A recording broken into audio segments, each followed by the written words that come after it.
कल्पना कीजिए कि आपने 1965 में कहीं 100 रुपए लगाए और 2007 तक वो 4 करोड़ रुपए से ज्यादा बन गए। 4 करोड़? हाँ, ये कोई लॉटरी नहीं है, ये बर्कशायर हैथवे का असली रिकॉर्ड है।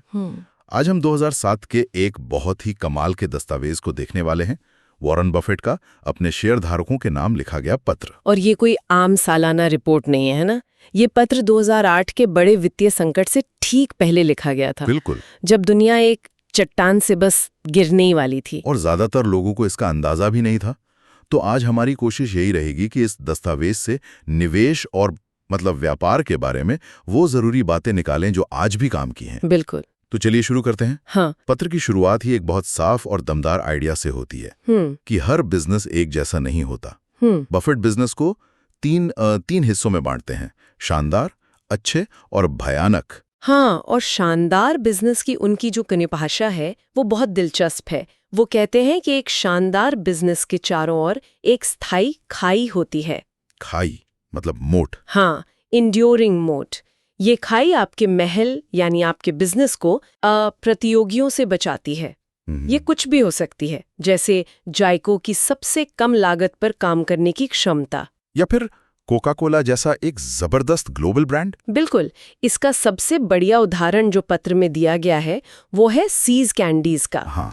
1972 में इसे $25 मिलियन में खरीदा गया था। हाँ। अब सुनने में तो ये एक चॉकलेट की दुकान लगती है। इसमें ऐसा क्या खास था? यही तो सबसे मजेदार बात है। खास ये था कि इस बिजनेस को बढ़ने के लिए ज्यादा पैसों की जरूरत ही नहीं थी। अच्छा। 1972 से लेकर 2007 तक सीज कैंडीज ने बर्कशायर को $1.35 बिलियन से ज्यादा का मुनाफा कमा कर भेजा। 1 बिलियन से ज्यादा? हाँ। और इस पूरी बढ़त को पाने के लिए बर्कशायर को अपनी जेब से सिर्फ $32 मिलियन का अतिरिक्त निवेश करना पड़ा। बस 32 मिलियन?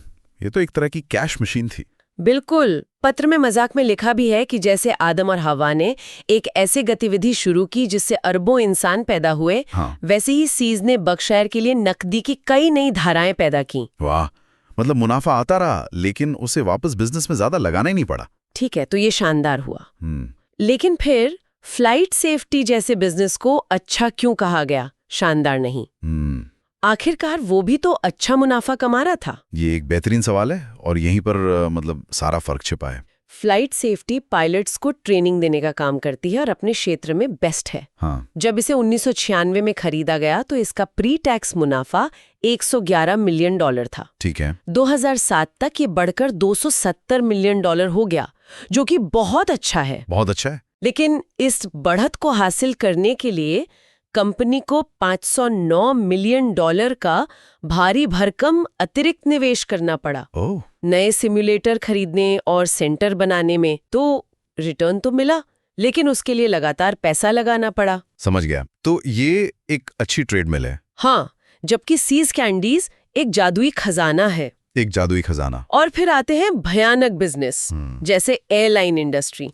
इसके बारे में पत्र में एक बहुत ही तीखी लाइन लिखी है। हाँ, ये बहुत मशहूर है। वो लिखते हैं, अगर किटी हॉक में कोई दूरदर्शी पूंजीपति मौजूद होता तो वो ऑरविले राइट को गोली मारकर अपने उत्तराधिकारियों पर एक बहुत बड़ा उपकार करता। ये कुछ ज्यादा ही सख्त टिप्पणी नहीं है? एयरलाइन उद्योग तो लाखों लोगों को जोड़ता है, ये एक जरूरी सेवा है। ये एक जरूरी सवाल है, पर देखिए, ये टिप्पणी एयरलाइंस की सामाजिक उपयोगिता पर नहीं है। अच्छा। गवाह है कि एयरलाइन उद्योग ने सामूहिक रूप से पैसा गवाया ही है। हमेशा नुकसान में? ज्यादातर। ये तेजी से बढ़ता है।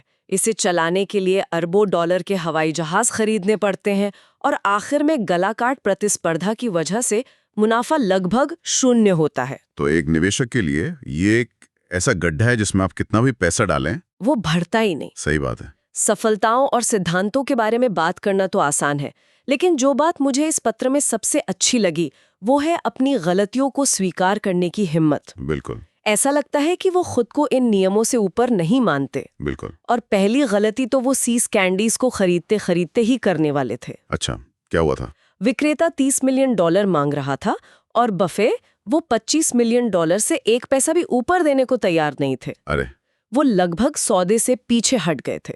सोचिए, अगर वो अपनी जिद पर अड़े रहते तो $1.35 बिलियन की कमाई हाथ से निकल जाती। हाँ, कभी कभी थोड़ा लचीलापन दिखाना बहुत जरूरी होता है। और एक गलती तो और भी बड़ी थी, डैलस फोर्ट वर्थ के एक टीवी स्टेशन को न खरीदना। ओह हाँ। एक दोस्त ने उन्हें वो स्टेशन सिर्फ $35 मिलियन में ऑफर किया था और उन्होंने मना कर दिया। हाँ, और ये एक क्लासिक शानदार बिजनेस था। एक मजबूत खाई और बहुत कम पूंजी की जरूरत। बाद में पता चला कि सिर्फ 2006 में उस स्टेशन ने $73 मिलियन का मुनाफा कमाया था। एक साल में? हाँ, और उसकी कुल कीमत $800 मिलियन के आसपास हो गई थी। बाप रे। इस पर पत्र में उनकी मजाकिया टिप्पणी है, मेरा दिमाग छुट्टी पर चला गया था और मुझे बताना भूल गया। सुनकर ही अफसोस हो रहा है। $35 मिलियन का सौदा जो 800 मिलियन का हो गया। ये दिखाता है कि नए कहने की कीमत कभी-कभी बहुत ज्यादा हो सकती है। सही कहा। लेकिन इन सबसे भी बड़ी गलती, जिसे वो खुद सबसे खराब सौदा कहते हैं, वो थी डेक्स्टर शू कंपनी की खरीद। जी, डेक्स्टर शू। 1993 में इसे $433 मिलियन के बर्कशायर स्टॉक में खरीदा गया था। उस समय डेक्स्टर एक अच्छी कंपनी लग रही थी, लेकिन कुछ ही सालों में विदेशी प्रतिस्पर्धा के कारण उसकी खाई पूरी तरह से खत्म हो गई और बिजनेस ठप हो गया। हाँ, ठीक है, एक बुरा सौदा तो बुरा सौदा होता है, लेकिन इसमें जो भुगतान का तरीका था, यानी बर्कशायर के स्टॉक का इस्तेमाल, हाँ, वो इस गलती को इतना बड़ा कैसे बना देता है? ये इस कहानी का सबसे जरूरी सबक है। जब आप कैश से भुगतान करते हैं तो आपका नुकसान उतना ही होता है जितना आपने दिया, $433 मिलियन। सीधा हिसाब है। पर जब आप अपनी ही कंपनी के शेयर से भुगतान करते हैं, जो कि एक लगातार बढ़ने वाली संपत्ति है, तो ये एक दोहरी मार जैसा होता है। अच्छा। आप सिर्फ आज का पैसा नहीं गंवा रहे, बल्कि उन शेयरों का भविष्य भी गंवा रहे हैं। पत्र के मुताबिक वो $433 मिलियन के शेयर अगर बर्कशायर के पास ही रहते तो 2007 में उनकी कीमत $3.5 बिलियन होती। $3.5 बिलियन की गलती। हाँ, ये एक निवेशक के लिए सबसे बड़ा सबक है। अपनी सबसे अच्छी संपत्ति को कभी भी किसी घटिया चीज के बदले में मत दो। और इसे स्वीकार करने का तरीका भी अनोखा है। हाँ, वो इस हिस्से को एक देशी गाने की पंक्ति के साथ खत्म करते हैं। कौन सी? मैं कभी किसी बदसूरत औरत के साथ बिस्तर पर नहीं गया, लेकिन कुछ के साथ जागा जरूर हूँ। ये शायद किसी शेयर होल्डर लेटर में लिखी गई सबसे अजीब लाइनों में से एक होगी। शायद। लेकिन बात सीधे दिल पर लगती है। निवेश में भी अक्सर सुबह होने पर ही पता चलता है कि रात में क्या गलती हो गई। बिल्कुल, और यही ईमानदारी मुझे पत्र के अगले हिस्से की याद दिलाती है, क्योंकि वो सिर्फ अपनी गलतियों के बारे में ही नहीं, बल्कि पूरे आर्थिक सिस्टम में जो गलतियां देख रहे थे उसके बारे में भी लिख रहे थे। और ये सब 2008 के संकट से ठीक पहले हो रहा था। हाँ, सही। यहीं पर यह पत्र एक ऐतिहासिक दस्तावेज बन जाता है। उनकी एक टिप्पणी बहुत मशहूर हुई थी, ज्वार और तैराकों के बारे में। हाँ, आपको तभी पता चलता है कि कौन बिना कपड़ों के तैर रहा था जब ज्वार उतरता है। ये उस समय के कई बड़े बैंकों और वित्तीय संस्थानों पर एक सीधा निशाना था, है ना? बिल्कुल। जब तक बाजार चढ़ रहा था, सब कुछ ठीक लग रहा था, लेकिन वो लोग अंदर से बहुत ज्यादा जोखिम ले रहे थे। और ये जोखिम खासकर हाउसिंग बबल से जुड़ा था। हाँ, उसी से। कई लोगों ने ये शब्द सुना होगा, लेकिन इसका आसान मतलब क्या है? बबल का सीधा मतलब है जब किसी चीज की कीमत, जैसे घर, उसकी असली कीमत से कहीं ज्यादा बढ़ जाती है, सिर्फ इस उम्मीद पर कि कोई और उसे और भी ज्यादा कीमत पर खरीद लेगा। बिल्कुल। 2007 में ये बबल अपने चरम पर था और बफेट चेतावनी दे रहे थे कि जब ये फूटेगा, यानी जब ज्वार उतरेगा, तब पता चलेगा कि कौन कौन सी कंपनियां बिना सोचे समझे जोखिम ले रही थीं। सही। और एक और चौंकाने वाली बात जो उन्होंने उठाई वो थी कॉर्पोरेट अकाउंटिंग के बारे में, खासकर कंपनियों के पेंशन फंड को लेकर। हाँ, ये थोड़ा जटिल लगता है, पर उन्होंने इसे बहुत सरल तरीके से समझाया है। उन्होंने बताया कि S&P 500 की बड़ी-बड़ी कंपनियां ये मानकर चल रही थीं कि उनके पेंशन फंड हर साल औसतन 8% का रिटर्न कमाएंगे। 8%, ठीक है। ये अनुमान उन्हें अपनी कमाई को कागज पर बढ़ा चढ़ाकर दिखाने में मदद करता था। अच्छा।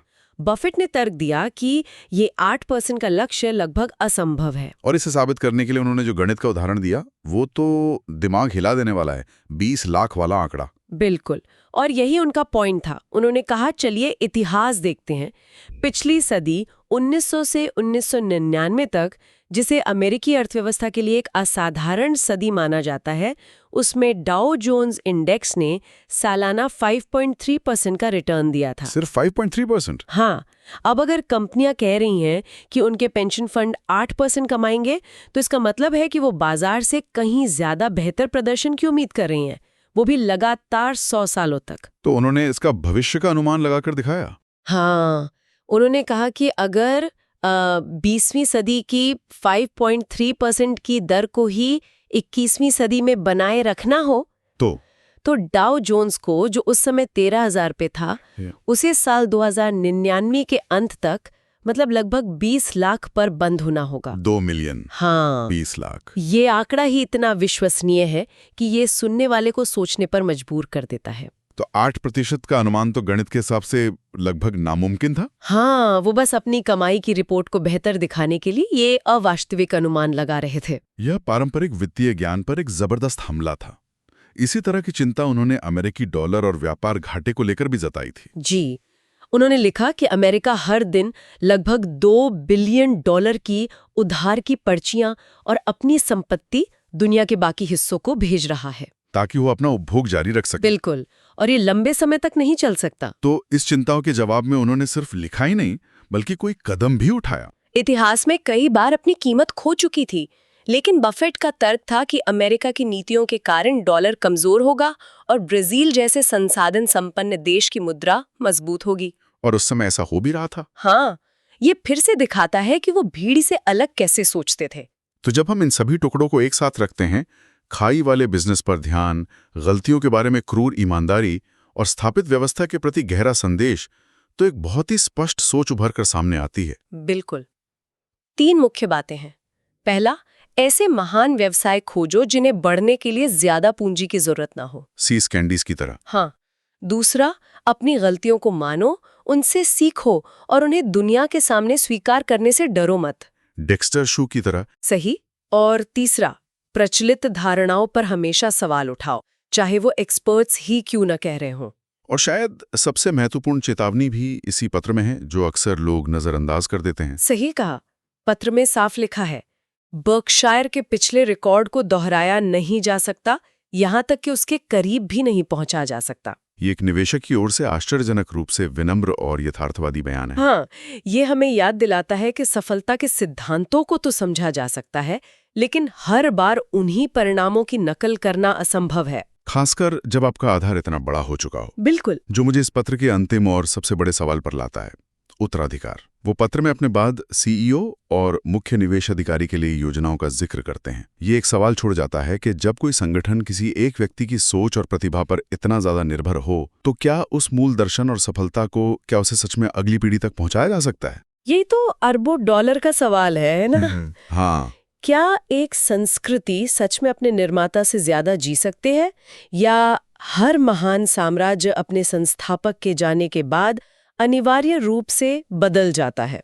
पत्र एक योजना तो बताता है, लेकिन ये सोचने पे मजबूर कर देता है कि क्या वो जादू सच में किसी और को सौंपा जा सकता है? ये एक ऐसा सवाल है जो सिर्फ बर्कशायर के लिए नहीं, बल्कि किसी भी महान संगठन के लिए प्रासंगिक है। और शायद इसी सवाल पर सोचना इस पत्र का सबसे गहरा सबक है।